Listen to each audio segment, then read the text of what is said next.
मैं हूं कलीमुल्ला। आज हम बात करेंगे क्या तुर्की में ऑफ प्लान या अंडर कंस्ट्रक्शन प्रॉपर्टी खरीदना सेफ है। बहुत से लोग ऑफ प्लान प्रॉपर्टी खरीदने से क्यों डरते हैं। हमारे साथ हैं अकबर साहब। अस्सलाम वालेकुम सर, क्या हाल है। वालेकुम अस्सलाम कलीमुल्ला। मैं ठीक हूँ, आपका क्या हाल है? अल्हम्दुलिल्लाह सर, मैं भी ठीक हूँ। सर मैं आपसे ये जानना चाहूँगा कि क्या तुर्की में ऑफ प्लान प्रॉपर्टी खरीदना सेफ है या नहीं। जी कलीमुल्ला, बहुत अच्छा टॉपिक है। बहुत शुक्रिया सर आपका। जब हम बात करते हैं कि अंडर कंस्ट्रक्शन कोई भी प्रोजेक्ट आप ख़रीदना चाहते हैं या ऑफ प्लान प्रॉपर्टी ख़रीदना चाहते हैं, तो इसके हवाले से बहुत से शक व शुबहात आते हैं दिमाग में। तो इंसान डरता है, कोशिश करता है कि ऐसे किसी प्रोजेक्ट को अवॉइड किया जाए तो वो ज़्यादा बेटर है, ताकि स्कैम्स या फ्रॉड से बचा जा सके। बहुत से लोगों के साथ फ्रॉड हो जाते हैं। प्रोजेक्ट चल रहा होता है, 1 साल के बाद, 2 साल के बाद या 3 साल के बाद मोस्टली प्रोजेक्ट क्लोज करके कंपनीज भाग जाती हैं। तो लोग डरते हैं कि जो ऑफ प्लान प्रॉपर्टी है या अंडर कंस्ट्रक्शन प्रोजेक्ट है, बहुत से लोग फ्रॉड से या स्कैम से बचने के लिए ऐसी स्कीमों में पैसा नहीं लगाते। एक तरह से बिल्कुल ठीक भी करते हैं। जैसा कि आप जानते हैं कि जितने पुराना जो है प्रॉपर्टी खरीदने और बेचने का काम है, इतना ही पुराना स्कैम्स या फ्रॉड का भी इतना ही पुराना, इतनी ही उम्र है। तो इस हवाले से आप ये देखें कि एक वाक़या तकरीबन ये अखबारात की जीनत बना 2015 के अराउंड, के बोदरम के शहर में, यानी बोदरम में एक फॉरेनर था, मिस्टर डैन। उसने प्रॉपर्टी ख़रीदी और उसको जो पैकेज मिला, पैकेज ये था कि 20% डाउन पेमेंट देनी है, बाकी पेमेंट जो है उसने 10 साल के अरसा में यानी मंथली इंस्टॉलमेंट की शक्ल में देनी है। प्रॉपर्टी उसकी पसंद की थी, उसने 20% डाउन पेमेंट कर दी। उसके बाद वो यूके वापस गया और जब वो आया तकरीबन 2 4 6 महीनों के बाद, तो उसने देखा कि वो कंपनी अपना प्रोजेक्ट बंद करके जा चुकी है। तो उसके बाद जो है वो बात उस पर खुली, और इस तरह से बहुत से लोगों के साथ ऐसा प्रॉब्लम आ जाता है, ऐसा स्कैम या फ्रॉड हो जाता है।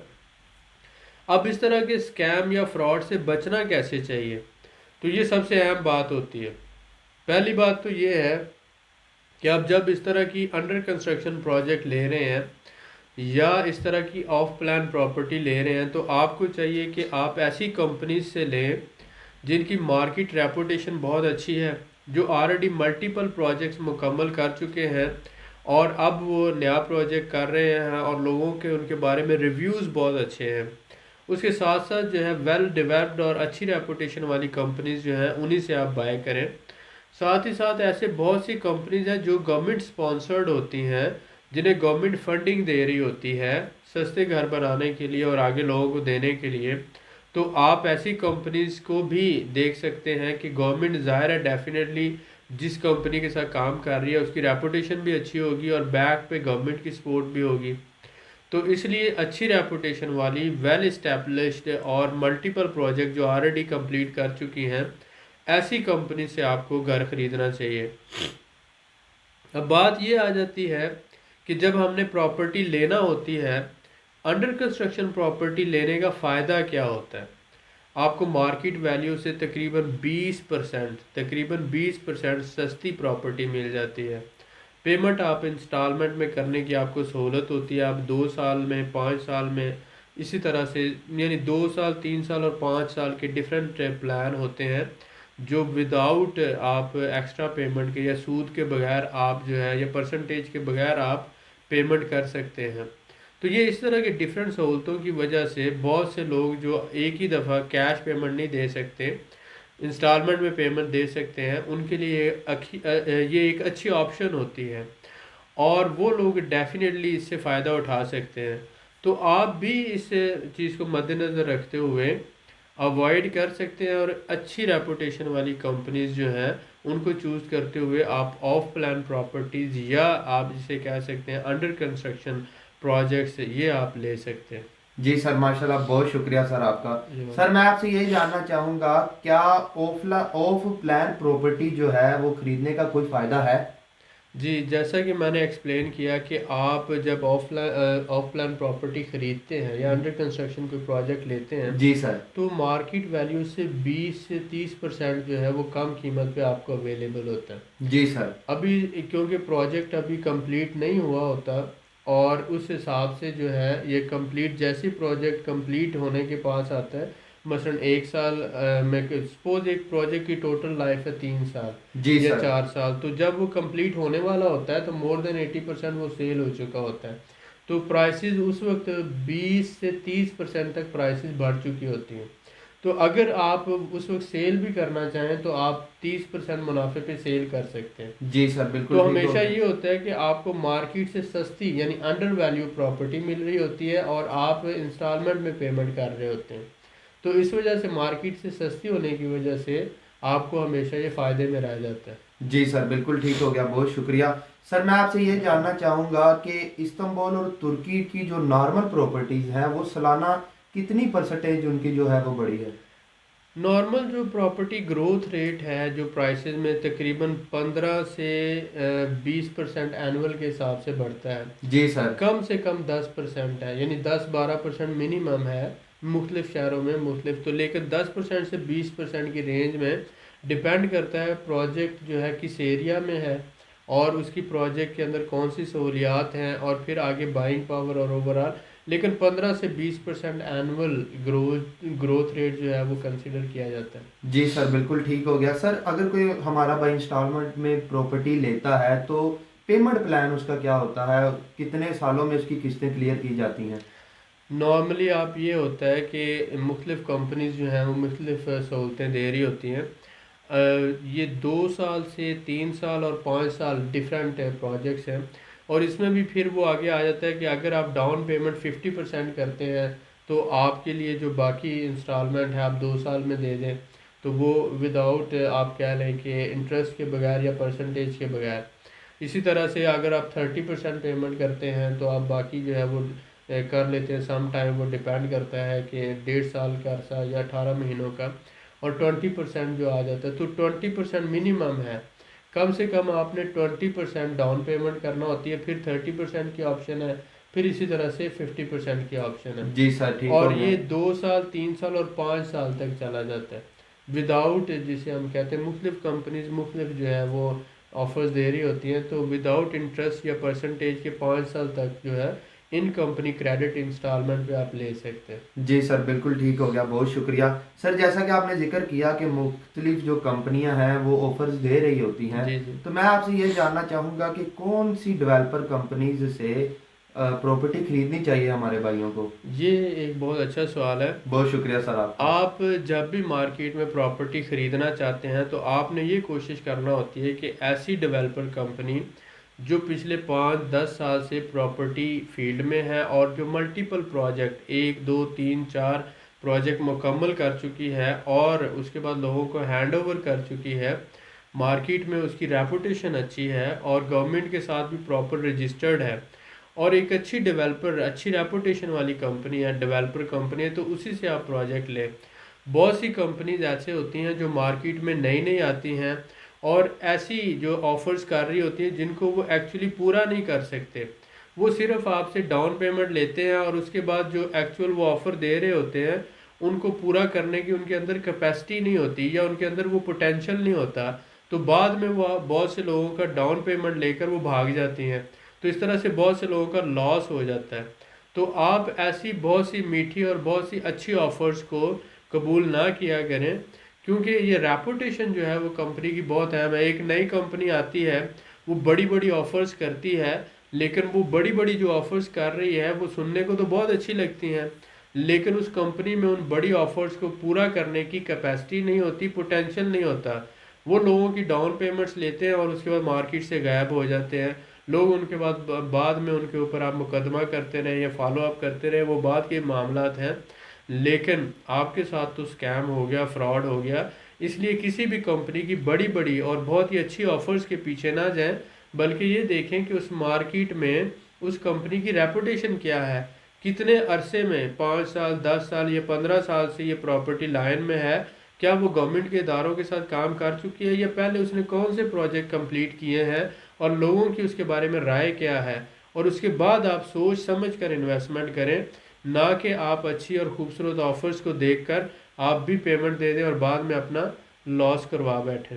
जी सर, माशाल्लाह, बहुत शुक्रिया सर आपका। सर मैं आपसे ये जानना चाहूँगा कि जैसा कि आप जानते हैं हमारे भाइयों को लैंग्वेज नहीं आती, लैंग्वेज बैरियर है उनके लिए, जी तो जी। उनको तुर्की में प्रॉपर्टी खरीदने के लिए किस तरह के रियल एस्टेट एजेंट से सर्विस लेनी चाहिए? जी ये बहुत अच्छा सवाल है।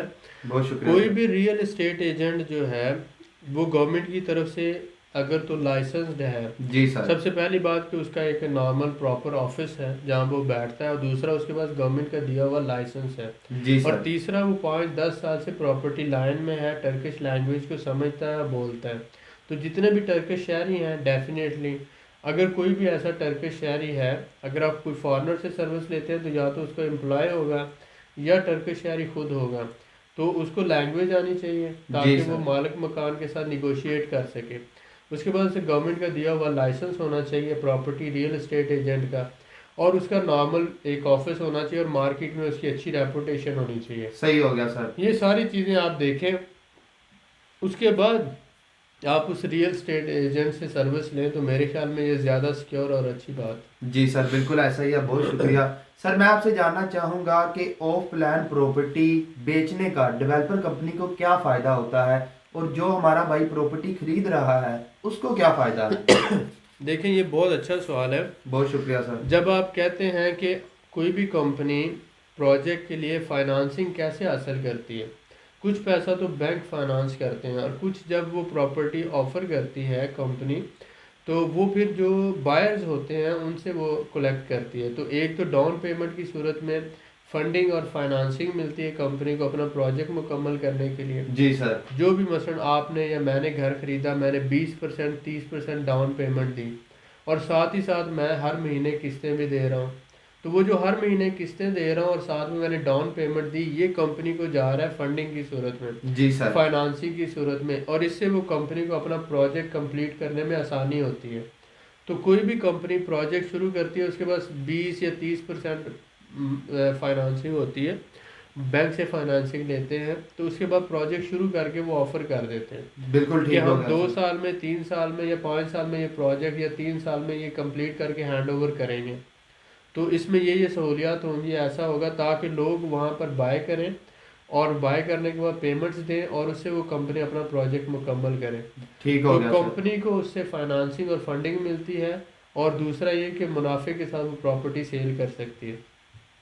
लेने वाले को क्या फ़ायदा होता है कि उसको मार्केट से कम कीमत पर, जब उस वक्त मार्केट जो है 2 साल बाद 3 साल बाद प्रॉपर्टी की प्राइसेस और होंगी, लेकिन ये आज ले रहा है, जो आज की मार्केट वैल्यू है इस हिसाब से ले रहा है।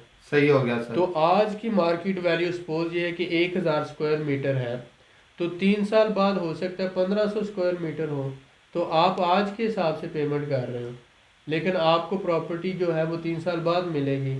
तो इसका मतलब उस वक्त 30% या 40 या 50% वैल्यू बढ़ चुकी होगी, आपने आज के हिसाब से पेमेंट देनी है। जी सर, ठीक तो हो गया। एक तो ये फ़ायदा हुआ आपको, दूसरा ये कि आने वाले वक्त में आपकी जो वैल्यू है उसकी प्रॉपर्टी की बढ़ चुकी होगी। तीसरी, कोशिश करें कि ऐसी कंपनी से लें जो आपको रीसेल की एश्योरेंस दे, या आपको रेंटल गारंटी दे, कि या आपको जो एग्ज़िट प्लान दे। एग्ज़िट प्लान क्या होता है कि सपोज़ करेंगे आपने एक प्रोजेक्ट ले लिया, अब ये 5 साल का प्रोजेक्ट था या 10 साल का था, अब 2 साल बाद आपकी फाइनेंशियल कंडीशन इतनी अच्छी नहीं रही कि आप मंथली इंस्टॉलमेंट दे सकें। जी सर। अब आपने 20% एडवांस भी दिया हुआ है और 3 साल की किस्तें भी दी हुई हैं, लेकिन आगे मज़ीद किस्तें नहीं दे पाते, तो कंपनी आपको ऑफ़र करती है कि आप कंपनी को ही ये सेल कर सकते हैं, या कंपनी आपका किसी और को सेल कर देगी। आपको 20% और प्लस जो इंस्टॉलमेंट आपने दिए हैं विदाउट एनी लॉस, वो आपको वापस कर दिया जाएगा। ज़बरदस्त सर। तो इसको एग्ज़िट प्लान कहते हैं। तो जब भी आप प्रॉपर्टी लेते हैं तो हमेशा एग्ज़िट प्लान को जहन में रखें और रीसेल को जहन में रखें, क्योंकि देखें हालात कभी भी बदल सकते हैं, मुश्किलात भी आ सकते हैं और मज़ीद अच्छे भी हो सकते हैं। लेकिन अगर आपके पास एग्ज़िट प्लान नहीं होगा तो आप लॉस में जा सकते हैं। तो बहुत सी कंपनीज एग्ज़िट एग्ज़िट प्लान नहीं देती, उनसे आप ना खरीदें। आप ऐसी कंपनी से ख़रीदें जो आपको एक नॉर्मल एग्ज़िट प्लान देती है और आपको रीसेल की भी गारंटी देती है। तो वो जी सर, ज़्यादा अफोर्डेबल भी है और ज़्यादा सूटेबल भी है। बिल्कुल ठीक हो गया सर, माशाल्लाह, बहुत शुक्रिया सर आपका, आपने बड़े ही तफसील से मेरे सवालों का जवाब दिया, मैं आपका बड़ा यू शुक्रगुजार हूँ। वेलकम। आप लोगों से मैं यही कहूँगा कि ऑफ प्लान प्रॉपर्टी खरीदने के हवाले से अगर आपका कोई सवाल है तो आप कमेंट करें, इंशाल्लाह मैं आपको ज़रूर रिप्लाई करूँगा। अगली वीडियो में हम आपको बताएंगे कि एशियन इस्तांबुल और यूरोपियन इस्तांबुल में क्या फ़र्क है, एशियन इस्तांबुल क्या सहूलतें देता है और यूरोपियन इस्तांबुल कैसा है।